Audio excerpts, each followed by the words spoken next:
So last time हम लोग देख चुके हैं कि ऑपरेटिंग सिस्टम क्या होता है, what is this operating system. तो आज हम क्या करेंगे, थोड़ा थोड़ा डिटेल में जाएंगे, जो मैंने आपको बोला था ये मेन काम करता है उनकी थोड़ी बहुत डिटेल्स पढ़ेंगे। तो मोटिवेशन क्या है इस पूरे कोर्स का कि बाद में जब हम एडवांस कोर्स पे जाएंगे मैं बार बार इस कोर्स को रेफर करूंगा। सपोज बाद में मुझे कोई कोड लिखना है, वहां पे मुझे ऑपरेटिंग सिस्टम का थोड़ा डिटेल पता होना चाहिए, तो मैं बार बार आपको बोलूंगा कि उस लेक्चर में मैंने बताया था कि ऑपरेटिंग सिस्टम ऐसे सिस्टम कॉल करता है, ऑपरेटिंग सिस्टम डज दिस, तो यहां पे मैं रेफर करूंगा।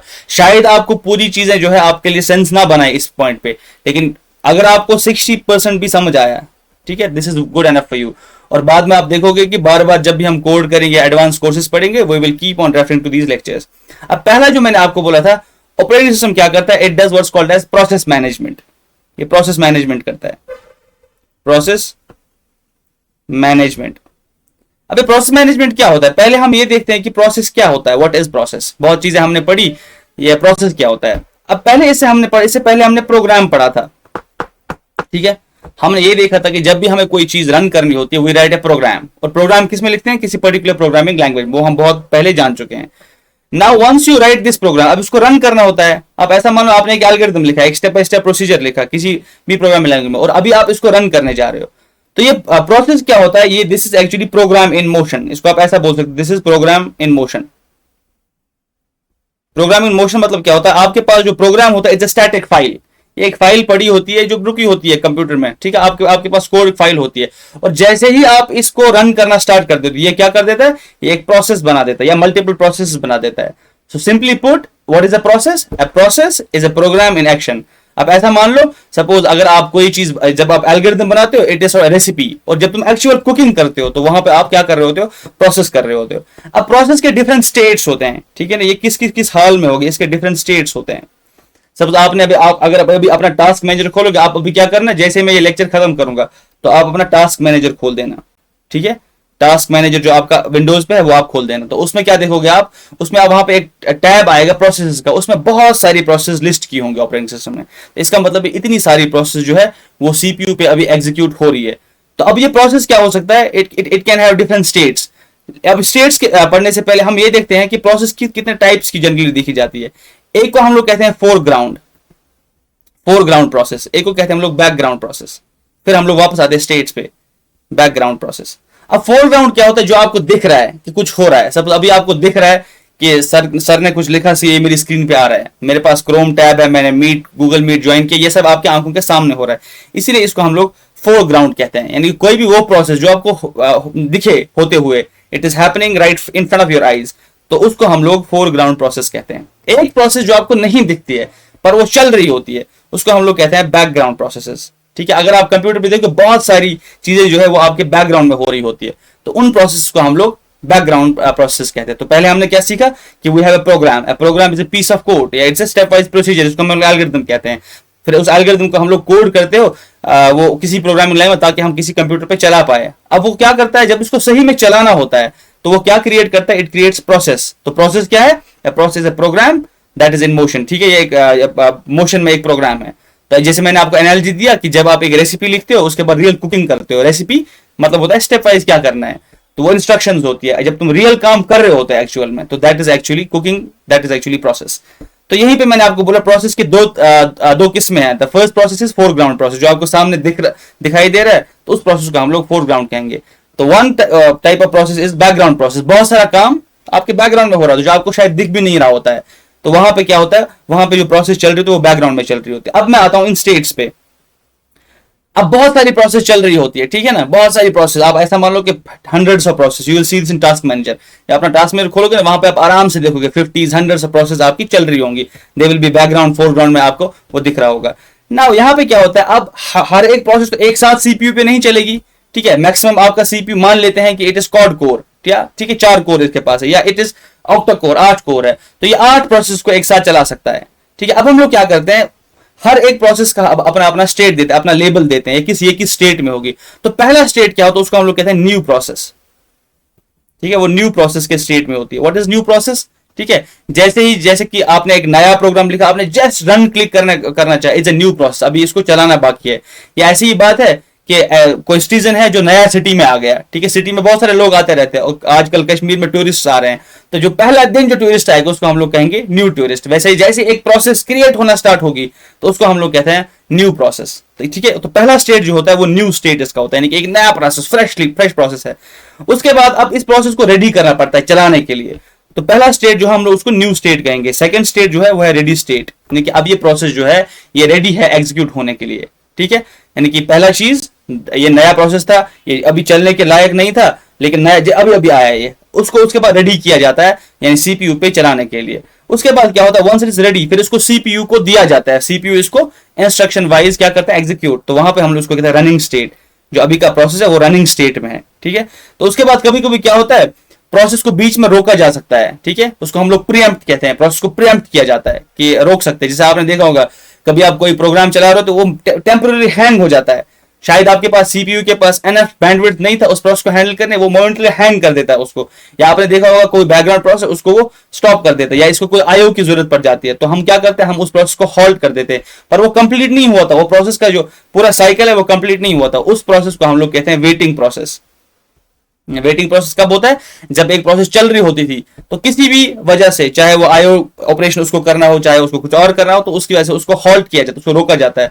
द वर्ड हॉल्ट, अगर आपको वर्ड का मतलब नहीं पता, हॉल्ट मतलब होता है कोई चीज को स्टॉप करना, ठीक है, it's a synonym of word stop, ठीक है। यहाँ पे क्या होता है, अगर हमने किसी को किसी प्रोसेस को रोक दिया, हॉल्ट कर दिया, उसको हम लोग कहते हैं प्रीएम्प्ट करना। प्रीएम्प्ट मतलब क्या होता है कि एम्प्ट मतलब होता है कि ये खत्म होने से पहले हमने इसको रोक दिया, प्रीएम्प्ट करना। तो इसीलिए क्या हो सकता है, उसको हम लोग वेटिंग स्टेट में डाल देते हैं। और लास्ट अगर कोई ऐसी प्रोसेस है जो पूरी की पूरी रन होती है तो हम लोग उसको कहते हैं कि ये जो प्रोसेस इज टर्मिनेटेड। तो these are different states of process, ठीक है। प्रोग्राम लिखा, एक रियल वर्ल्ड प्रॉब्लम होती है, उसका हम लोग एल्गोरिथम डिजाइन करते हैं, उस एल्गोरिथम को हम लोग कोड कहते हैं, उसको हम लोग प्रोग्राम कहते हैं। और उस प्रोग्राम को जब रियल में चलना होता है तो हम लोग क्या बनाते हैं, वो खुद ब खुद एक प्रोसेस क्रिएट करता है, और प्रोसेस डिफरेंट स्टेट्स में हो सकती है। These are the states of a process. अब ये मैंने आपको क्यों बताया कि ये स्टेट्स क्यों जरूरी है, ठीक है। न्यू स्टेट है, रेडी स्टेट है, रनिंग स्टेट है, वेटिंग स्टेट है, टर्मिनेट स्टेट है, तो ये डिफरेंट स्टेट्स है। क्यों ये स्टेट्स बनाए गए, आप इसका डिजाइन चॉइस देखो। सपोज ये भी एक इंसान नहीं बनाया, वो भी एक नॉर्मल इंसान था, वो ऐसा नहीं था कि उसके वहां से कोई वही आई, उसको तिमसा को इल्हाम, उसको कुछ इल्हाम हो और उसको पता ओके मैं कुछ ऐसा बना देता हूँ, क्योंकि उसको पता था कि ऑपरेटिंग सिस्टम क्या करता है, वो प्रोसेस मैनेजमेंट करता है। तो प्रोसेस मैनेज किसको किया जाए, कौन सी प्रोसेस किसको देना है, तो वो तो टैग होना चाहिए ना उसका कुछ। तो इसीलिए ये डिफरेंट टाइप्स ऑफ क्यूज बनाए जाते हैं कि न्यू प्रोसेस इसको रन करना है कि नहीं करना है, रेडी प्रोसेस है इसको रन करना है कि नहीं, रनिंग प्रोसेस को प्रीएम्प्ट करना है क्या, वेटिंग प्रोसेस को रन में डालना है क्या, और कौन कौन सी प्रोसेस है जो खत्म हो गई, जो टर्मिनेट हो गई, ठीक है ना। तो ये काम करता है जो मैं बोल रहा हूं अभी आपको, यानी प्रोसेस मैनेजमेंट में प्रोसेस को शेड्यूल करना पड़ता है कि कौन सी प्रोसेस अब सीपीयू पे चलेगी, उसको हम लोग कहते हैं शेड्यूलिंग। शेड्यूलिंग का मतलब होता है कि कौन सा प्रोसेस अब सीपीयू को देना है ताकि सीपीयू इस पे काम कर पाए। जैसे आपका क्लास में, आपके स्कूल में भी आपका शेड्यूल होता है कि अब कौन से टीचर तुम्हारे क्लास में आएगा, उसको हम लोग शेड्यूल कहते हैं। तो ये जो काम करता है ये शेड्यूलर करता है, उसको हम लोग कहते हैं ओएस शेड्यूलर, ऑपरेटिंग सिस्टम का शेड्यूलर ये काम करता है। और वो क्या देखता है, वो उसको इनपुट मिलता है कि कौन सी प्रोसेस नई है, कौन सी प्रोसेस रेडी है, कौन सी प्रोसेस रनिंग स्टेट में, कौन सी वेटिंग स्टेट में, और कौन सी टर्मिनेटेड स्टेट में। तो इसके बेसिस पे वो प्रोसेस को शेड्यूल कर देता है या शेड्यूल कर देता है। द पॉइंट इज कि अगर कोई प्रोसेस मुझे चलाना है तो शेड्यूलर को पता होना चाहिए कि ये किस स्टेट में, क्या मुझे इसको उठाना चाहिए और सीपीयू को असाइन करना चाहिए ताकि सीपीयू इस पे काम कर पाए। एनी क्वेश्चन स्टिल है। The first thing that we saw कि आप लोगों ने टास्क मैनेजर खोला, जो आपका टास्क है घर में, जिसे नहीं खोला तो you will just go on Windows, और विंडोज पे नीचे वहां पे टास्क बार का एक ऑप्शन आता है, जब तुम राइट क्लिक करते हो और वहां पे आपको क्या दिखेगा, टास्क मैनेजर। टास्क बार पे राइट क्लिक करने से टास्क मैनेजर खुलेगा। Once you have this task manager, उसमें आपको प्रोसेस, उसमें आपको वहां पे एप्स लिखा होता है, और एप्स में वहां पे सपोज 4 लिखा होता है, दीज आर फोरग्राउंड प्रोसेस, और बीच में नीचे आपको लिखा होता है बैकग्राउंड प्रोसेसेस, तो वो बैकग्राउंड में चल रही होती है। और वहां पे आपका और भी इन्फॉर्मेशन होता है कि ये प्रोसेस कितना सीपीयू को यूटिलाइज कर रही है, कितना मेमोरी यूटिलाइज कर रही है, ठीक है, और कितना बैंडविड्थ और इंटरनेट वाईफाई, वो सब इन्फॉर्मेशन आपका है। तो हर प्रोसेस का मैंने आपको बोला एक प्रोसेस आईडी होता है। Every process what is called as a process ID, PID उसको हम लोग कहते हैं। जब भी ये क्रिएट होती है ऑपरेटिंग सिस्टम में तो operating system assigns it A PID, कि हर एक प्रोसेस का आईडी होता है, जो हमने लिनक्स में देखा। Let's see that in Linux again. तो यहाँ पे मैं अगर फिर से ये स्क्रीन शेयर कर दूं, जो आपको स्क्रीन शेयर किया हुआ था, तो यहाँ पे मैं क्या कर सकता हूं, मैं ये htop कमांड लिख सकता हूं। मैंने आपको बोला ऑपरेटिंग सिस्टम जो होता है, गिव मी अ सेकंड,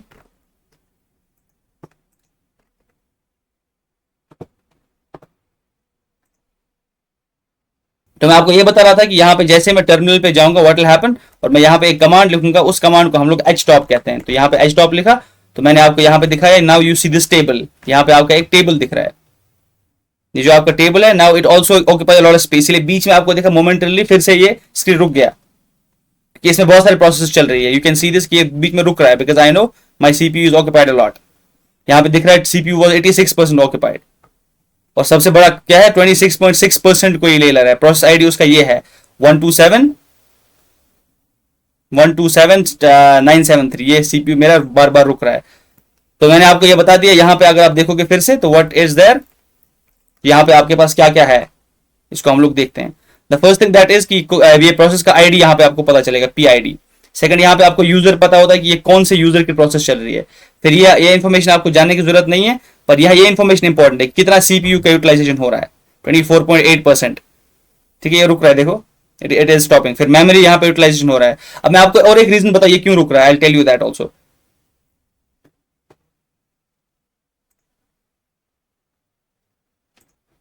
क्योंकि हमेशा क्या होता है, जब लैपटॉप चलता है तो वहां पे वो पावर कंज्यूम करता है। तो मेरे laptop it was on battery, अभी ये ऑन बैटरी था क्योंकि मैंने इसको निकाल दिया था, बिकॉज हमारा जो इन्वर्टर था वो डाउन हो गया था। अब मैं क्या कर रहा था, जब भी मैं प्रोसेस ओपन कर रहा था तो सीपीयू यूटिलाइजेशन बहुत ऊपर तो जा रहा था, अब लेकिन इसको बैटरी मैनेज करना पड़ रहा है, तो ये बहुत पावर कंज्यूम कर रहा है। तो इसका मतलब ये फिर मैनेज कर रहा था कि वो बैटरी मेरी बहुत जल्दी जो है ड्रेन ना हो, तो फिर प्रोसेस को ही रोक दे रहा था, ये प्रोसेस को मोमेंटली रुका रहा था। अब जब वीडियो देखोगे ना, वहां पे भी आपको कुछ लैग्स नजर आएंगे, वहां पे आपको वो रुक जाएगा, वो फिर चलेगा। तो यहाँ पे मैंने क्या किया, पहला चीज मैं प्रोसेस को रोक सकता हूँ, बहुत सारे प्रोसेस मैंने रिमूव कर दी। फिर सेकंड, फिर ये रुक रहा था, इसका मतलब पावर सप्लाई में इशू था, तो मैंने इसको चार्जर कनेक्ट किया ताकि ये किस पे चले, it should run on electricity directly, not on battery. तो यहाँ पे मैं आपको ये एक्सप्लेन कर रहा था।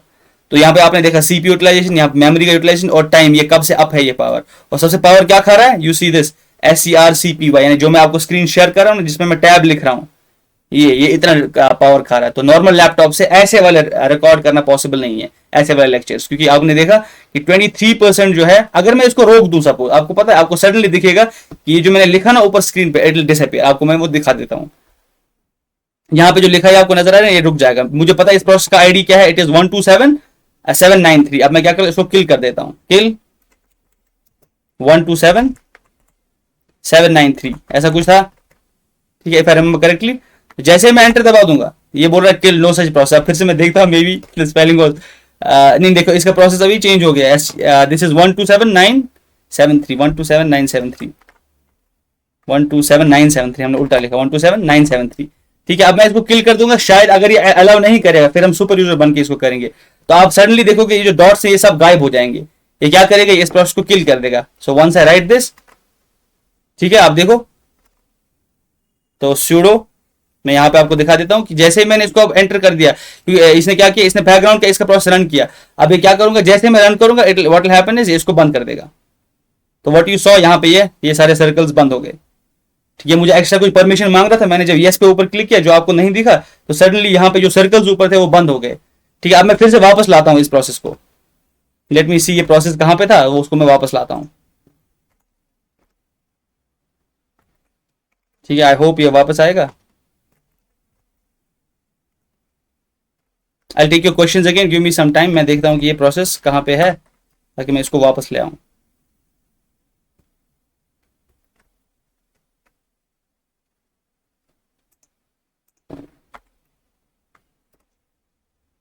क्योंकि मैं इसको फिर से रिस्टार्ट कर रहा हूं, अब आपको दिखना चाहिए प्रोसेस। नाउ आई होप कि आपको फिर से ये सर्कल्स दिखे। तो मैंने क्या किया, मैंने एक प्रोसेस का प्रोसेस आईडी देखा, उसको मैंने किल कर दिया। फिर यहाँ पे वो आता है आर यू श्योर, कि आप श्योर हो, जो आपको शायद डायलॉग नहीं दिखा, तो या तो मैं सीधा sudo कमांड से लिख सकता हूँ। तो वहां पे जैसे मैंने किल कर दिया, आपने देखा ये सडनली जो यहाँ पे लिखा हो तो ये डिसअपियर हो गया। ठीक है, तो वो क्या गया, वो जैसे मैंने फिर से रिक्रिएट किया, उसने फिर से एक प्रोसेस को क्रिएट कर दिया। I think we have questions, let's take them. तो हम लोग ने देखा कि प्रोसेस मैनेज कैसे करता है। अब प्रोसेस में मैंने क्या बोला आपको, ये शेड्यूलर काम करता है। ठीक है, what also sometimes people call as scheduler. ठीक है, ये शेड्यूलर या शेड्यूलर जो है, ये क्या करता है, it sees new, ready, running, ये सबके एक स्टेट देखता है। Okay, based on that it schedule the process. ये आप डिपेंड इस पे करता है कि ये क्या करेगा, कि कौन सी प्रोसेस को उठाएगा ये। ठीक है, अगर आपको अब बहुत सारी प्रोसेस वेटिंग में है या बहुत सारी प्रोसेस रेडी स्टेट में, अब उनके लिए कुछ तो एल्गोरिथम चाहिए, तो ये शेड्यूलर के अपने एल्गोरिथम होते हैं, जो पिछली बार मैंने आपको बता दिया, what's called as FCFS, first come first serve, पहले आओ और पहले सर्विस देगा ये। ऐसे होता है राउंड रॉबिन। राउंड रॉबिन होता है कि अगर process number A B C है, पहले ये रन करेगा, फिर बी करेगा, फिर सी करे कुछ टाइम के लिए, पहले ए कुछ टाइम के लिए बी, कुछ टाइम के लिए सी, फिर वापस से आएगा कुछ टाइम के लिए ए, कुछ टाइम के लिए बी, कुछ टाइम के लिए सी, वो ऐसे राउंड रॉबिन में चलता रहेगा।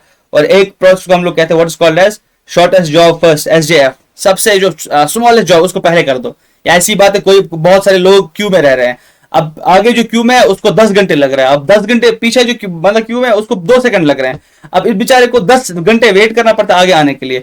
तो हमारा शेड्यूलर क्या करता है, वो पहले से ही कंप्यूट करता है कि ये जो प्रोसेस है इसको कितना टाइम लग सकता है, अगर ये सबसे छोटा प्रोसेस है तो इसको आगे भेजो, सो दैट बाकी जो बड़ी बड़ी प्रोसेस है उनके साथ बाद में टाइम स्पेंड करेंगे। तो ऐसे ऐसे बहुत सारे शेड्यूलिंग एल्गोरिथम्स होते हैं। एक एल्गोरिथम इज कॉल्ड एफसीएफएस, यानी फर्स्ट कम फर्स्ट सर्व, ऐसे ही राउंड रॉबिन, ऐसे ही शॉर्टेस्ट जॉब फर्स्ट, और भी बहुत सारे एल्गोरिथम है जिनका हम लोग नाम यहाँ पे नहीं लेंगे, it's not necessary for you people to remember, आपको ये जानने की जरूरत भी नहीं है, आई जस्ट सेड इट। कोई और क्वेश्चन इस पे प्रोसेस मैनेजमेंट में?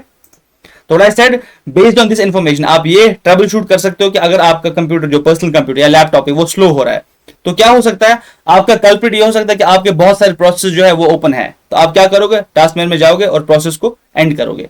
और स्टार्टअप में जनरली बहुत सारी प्रोसेस जो है ओपन होती है, अगर आप फिर से टास्क मेनू में जाओगे तो वहां पे एक ऑप्शन आता है स्टार्टअप, यानी कौन कौन सी प्रोसेस स्टार्ट हो जाती है जब आप कंप्यूटर को ऑन करते हो, तो आप रिस्ट्रिक्ट कर सकते हो कि ये प्रोसेस इसको स्टार्ट होने से बचा देना।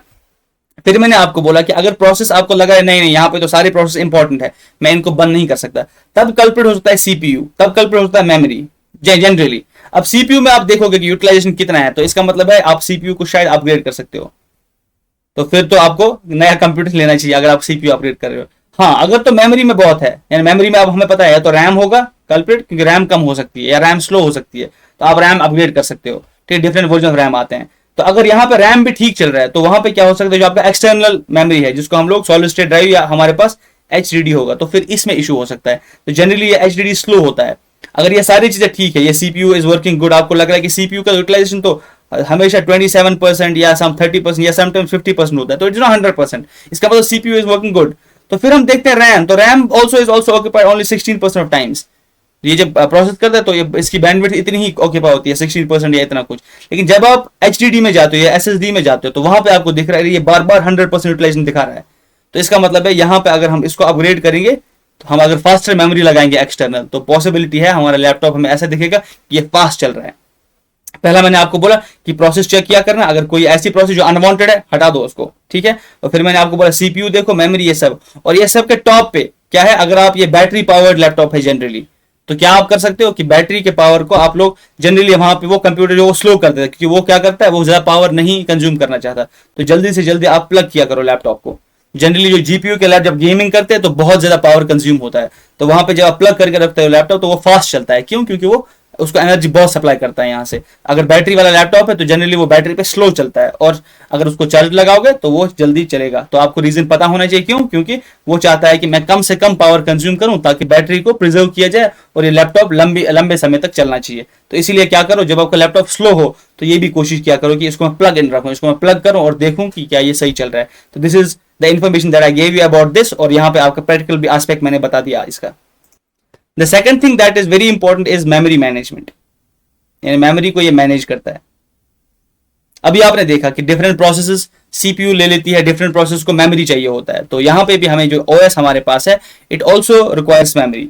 अब मेमोरी किस लिए चाहिए, क्योंकि उसको डिफरेंट प्रोसेस को वो चीज असाइन करना पड़ता है। अब ओएस क्या करता है, जैसे मैंने आपको बताया आपके पास फिजिकल मेमोरी होती है, पिछली बार मैं आपको बता चुका, physical memory is RAM generally, जिसकी मैं बात कर रहा हूं। आपके पास 16 गीगाबाइट्स का रैम है, ठीक है, और आप सपोज क्या करते हो, आपके पास 200 जीबी का भी गेम कभी कभी चला लेते हो, या 200 जीबी इज और एग्जैजरेशन, अब मैं क्या करता हूं, मैं लिखता हूं 100 जीबी का गेम या 50 जीबी का गेम, वो आप चलाते हो।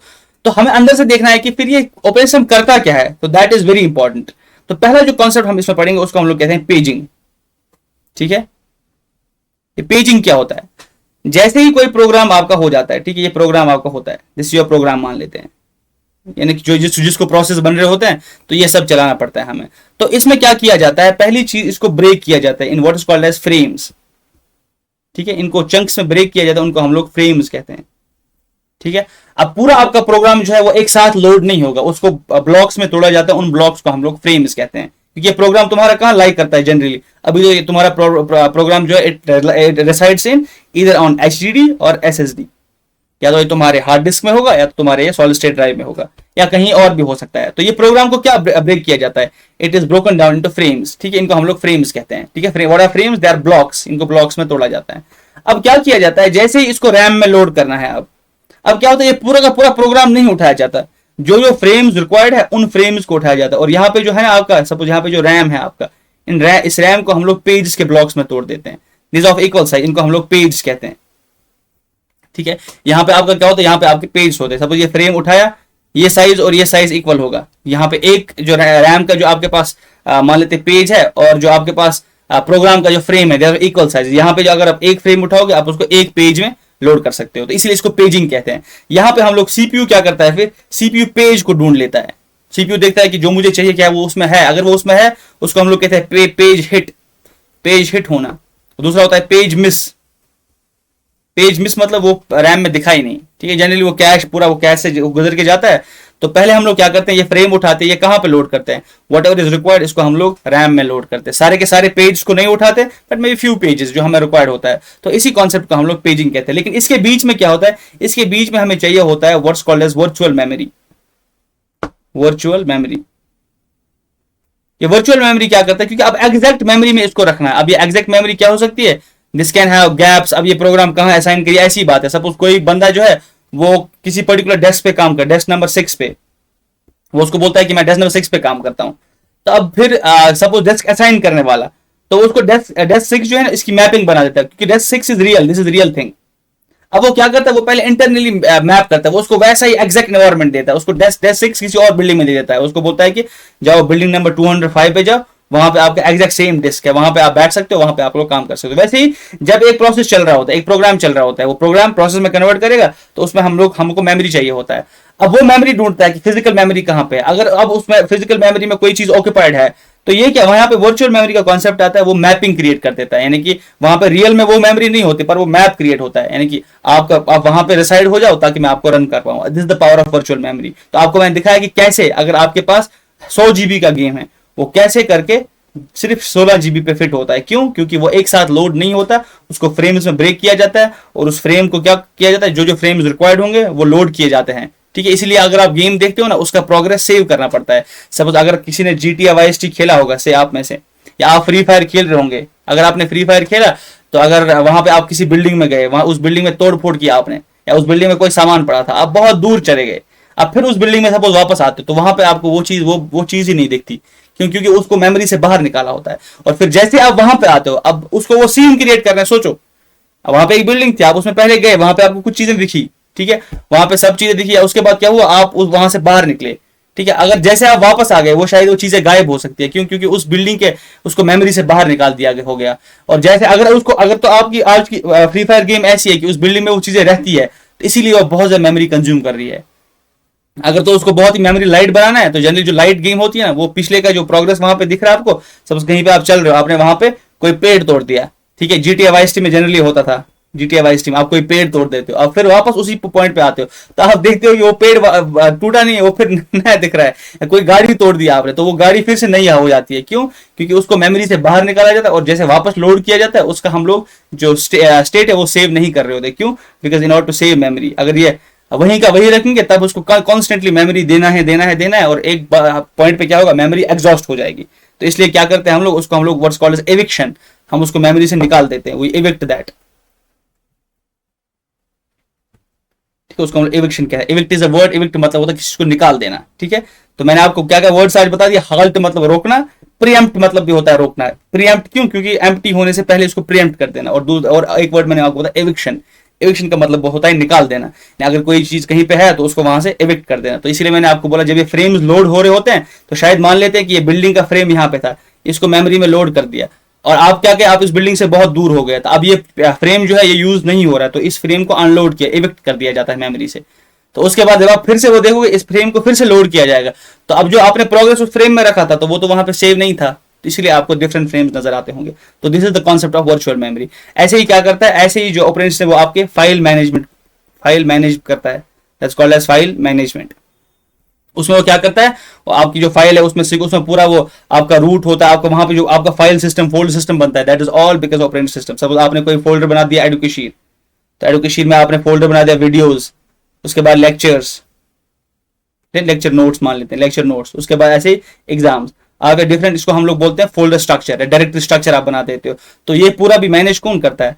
Operating system. तो ये सारे काम जो है ऑपरेटिंग सिस्टम करता है। आज हम डिटेल में हमने देखा कि एक प्रोसेस कैसे मैनेज किया जाता है, मेमोरी कैसे मैनेज किया जाता है। तो इसको पूरा एक्सप्लेन करने के लिए मुझे और बहुत टाइम चाहिए था। ये फाइल मैनेजमेंट आपको मैं सिर्फ बता देता हूं कि क्या होता है कि आपके पास जो बहुत मैसिव डेटा होता है जो आपके हार्ड डिस्क में होता है, तो उसको वहां पे ब्लॉक्स में रखा जाता है।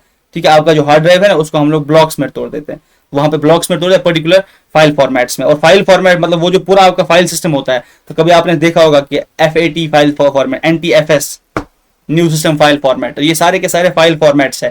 यानी कि हम लोग जो हमारे पास जो फाइल सिस्टम है वो कैसे ऑर्गेनाइज करेगा इस डेटा को, जो आपके पास डेटा है एक्सटर्नल हार्ड ड्राइव में, चाहे पेन ड्राइव होगा, चाहे आपके पास हार्ड डिस्क होगी, वो किसी तरह स्टोर करनी है। उसका मेमोरी कहाँ, उसका मेमोरी एड्रेस पता होना चाहिए, वो कैसे स्टोर करता है, इसका एक अपना पर्टिकुलर स्ट्रक्चर होता है। तो डिफरेंट जो सिस्टम्स है वो बने होते हैं। तो वो सिस्टम्स यूज करें, जैसे मैंने आपको बताया विंडोज जो है जनरली यूज करता है, विंडोज यूज फैट। ठीक है, तो वैसे ही आपका जो NTFS जो है ये विंडोज पे भी सपोर्ट करता है, ये लिनक्स पे भी सपोर्ट करता है, और भी बहुत सारे फॉर्मेट्स है। ये क्या डिसाइड करते हैं कि आपका जो फाइल सिस्टम है वो कैसे स्टोर करेगा फाइल्स का हार्ड ड्राइव पे। ठीक है, with this will conclude the operating system. If you have any questions I am willing to take them now. तो operating system also provides protection, operating system provides protection, ये आप याद रखना। Protection किस चीजों से? क्योंकि बहुत सारी चीज जो हो सकते हैं, सपोज आपको मेमोरी प्रोटेक्ट करना है कि वहां पे कोई फाइल जो है मेरी पड़ी हुई है कोई डिलीट ना करे उसको। ठीक है, वो ये करता है कि डिफरेंट यूजर हो सकते हैं, उनका यूजर स्पेस अलग अलग बना सकते हैं। सपोज अभी मैंने यहाँ पे आपको दिखा है मैं यूजर था, आप मल्टीपल यूजर क्रिएट कर सकते हो। ठीक है, आप परमिशन सेट कर सकते हो कौन सी फाइल रीड फाइल हो, कौन सी राइट, यानी कि बहुत सारे जो सिक्योरिटी फीचर्स है वो आपको ऑपरेटिंग सिस्टम प्रोवाइड करता है। पहला मैंने आपको क्या बोला, आप लोग मेमोरी प्रोटेक्शन। ठीक है, वैसे डिफरेंट यूजर स्पेसेस, एक यूजर दूसरे यूजर को वो उसकी स्पेस को एक्सेस नहीं कर सकता, जो फाइल मेरे पास है वो दूसरे यूजर को नहीं दिखेगी। It can be part of the same system, एक ही ऑपरेटिंग सिस्टम में होगा ये। फिर वैसे ही परमिशंस, कि अगर मेरे पास कोई फाइल है, मैं चाहता हूं कि ये फाइल दूसरे यूजर को दिखे लेकिन वो उसको डिलीट ना कर पाए, तो मैं उसको सिर्फ एक परमिशन लिखूंगा, दैट्स कॉल्ड रीड परमिशन। मैं उसको राइट परमिशन नहीं दूंगा, एग्जीक्यूट परमिशन नहीं दूंगा। तो आई कैन कंट्रोल परमिशन। ठीक है, बहुत सारी चीजें और भी होती है जो ये OS कंट्रोल करता है, which we call as OS provides protection. ये आपको प्रोटेक्शन देता है इसके